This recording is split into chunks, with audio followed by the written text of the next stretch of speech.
zero ink. The city of Neo-Kyoto was a canvas, and Kai was one of its painters. Every day, he used his scribe pen to weave chroma ink into the air, creating shimmering advertisements and holographic guides. But the vibrant colors felt like a beautiful lie, masking a world of gray concrete. That night, in the digital black market, he found it. A single, encrypted file labeled Kuro 00 ink. The seller was an anonymous ghost. The price was everything Kai had. The description was only one word: truth. He loaded the data into a blank cartridge. Unlike the vibrant chroma inks, this one was a void. A pure, light-devouring black. It felt cold to the touch, humming with a power that made the hairs on his arm stand up. This wasn't for painting. This was for something else. He needed to test it, but not on anything that mattered. He aimed his scribe pen at a rusted, forgotten public bench across the street. A single, needle-thin line of absolute black shot out and touched the metal. There was no explosion, no sound.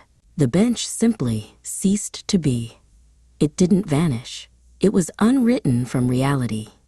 Where it had been, there was now a perfect, seamless stretch of pavement, as if the bench had never existed at all. A cold dread washed over him. He checked the city archives, public records, even old satellite photos. The bench was gone from all of them. He hadn't just destroyed it, he had erased the very idea of it. Miles away, in the pristine headquarters of ChromaCorp, alarms blared. A reality integrity failure alert flashed across the main screen. A hole had been punched in the world's code. "Status?" she asked, her voice sharp. An operator answered, "An unregistered ink signature, Executor Ray, a total reality erasure event, level 0. Ray's eyes narrowed. "There is no level 0. She grabbed her own scribe pen. "Pinpoint the source." "I'm going in." Kai knew they would come. He grabbed a bag, stuffing it with data chips and ration bars. He had to run. He had to understand what he had unleashed. As he turned to leave, his apartment door was blasted off its hinges.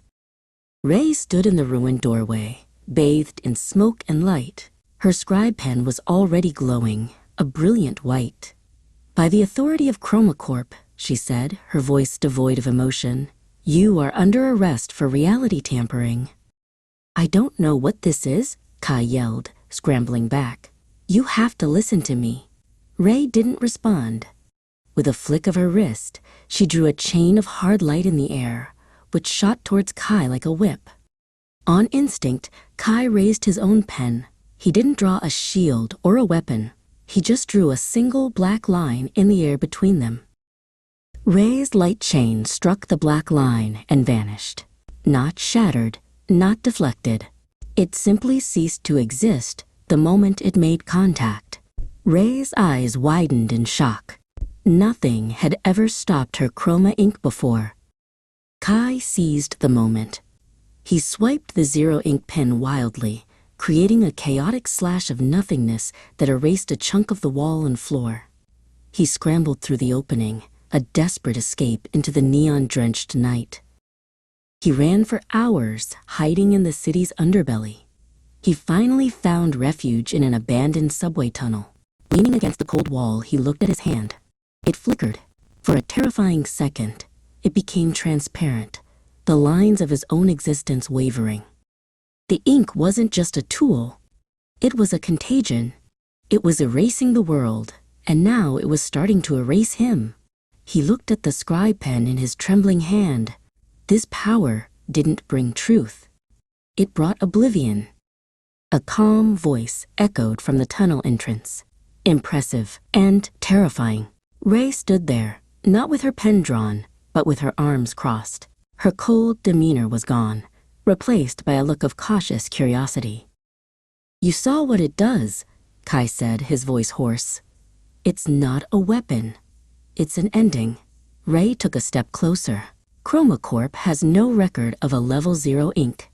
They lied. They told me you were a terrorist, but that was something else."